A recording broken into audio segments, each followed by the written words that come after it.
गाधी तनय मन चिंता व्यापी, हरि बिन मरहि न निशिचर पापी।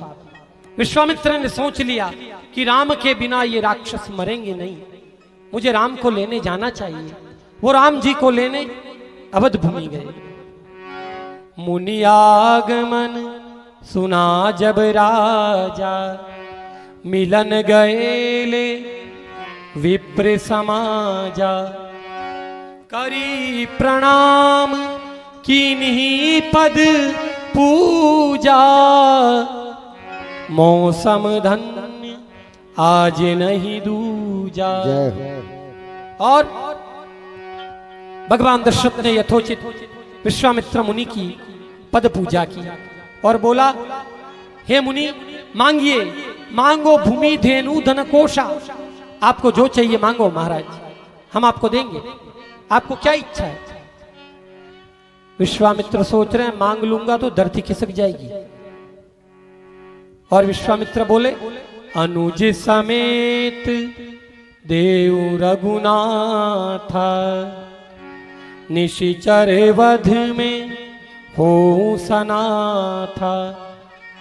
हे दशरथ, मुझे राम को दो और राम के सहित लक्ष्मण को भी दो, ताकि निशाचरों का वध करके मैं सनाथ हो सकूं।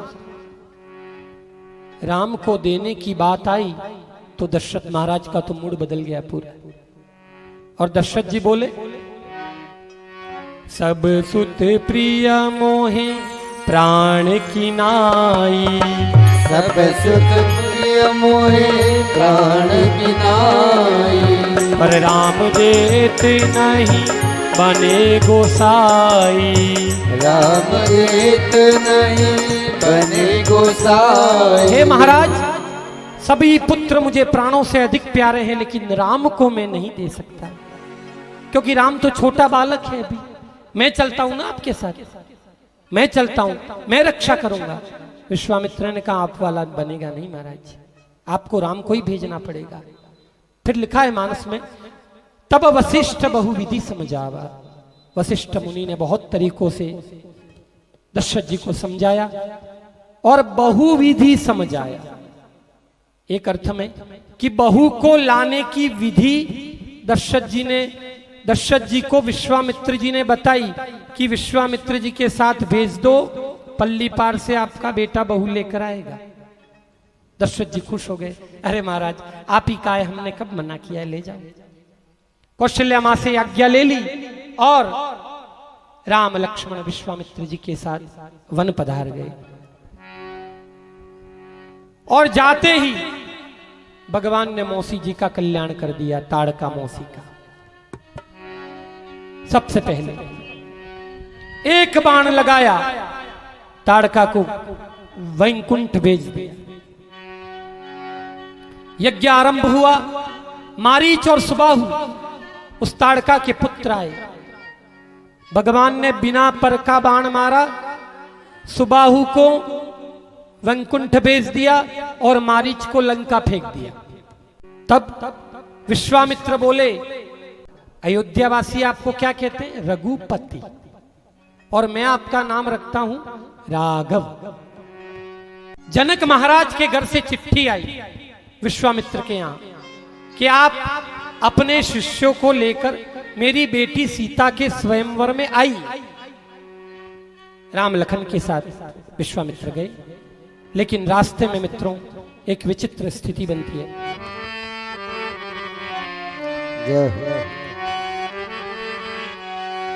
बड़ी गंभीर स्थिति, एक आश्रम है,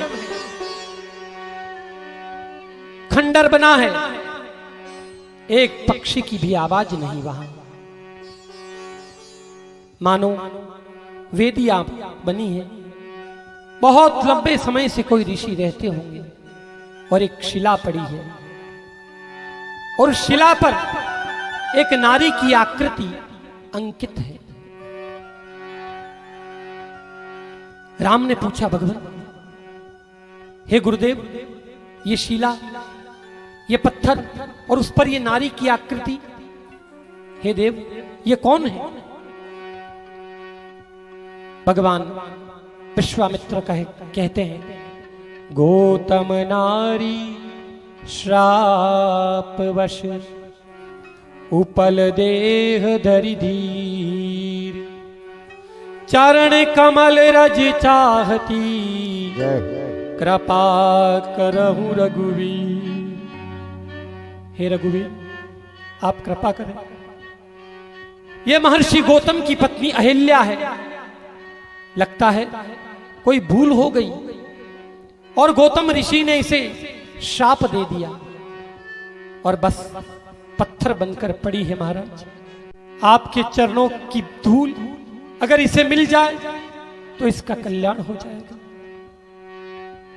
राम ने कहा, हे गुरुदेव, हम तो रघुवंशी हैं, हमारे कुल में ब्राह्मण की एक बेटी भी आ जाए तो हमारे कुल का व्यक्ति उसके चरणों में अपने सिर की पगड़ी धर देता है, और मैं इसे अपने चरणों की धूल दूं?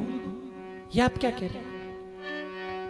विश्वामित्र कहते हैं, हे राम, जिसने वेद के विरुद्ध जीवन में एक भी आचरण न किया हो वो अहिल्या का उद्धार कर सकता है।